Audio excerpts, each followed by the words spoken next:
Салам достор, Америкага келгенибизге 1 жылдан ашыптыр. Койдун этин ала элек болчубуз. Абдан сагынып, койду анан Коского барып калдык. Көптөн бери эле карап, даамы кандай болду экен ушул эттерин деп койчук элек.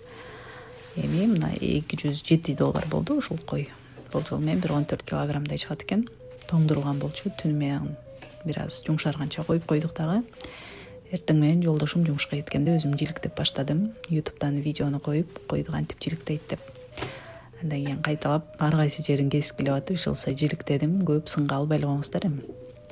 Биринчи жолу жиликтеп жатам. Койду жиликтемек түгүл, ичи карын деле тазалаганды жакшы билбейм негизи.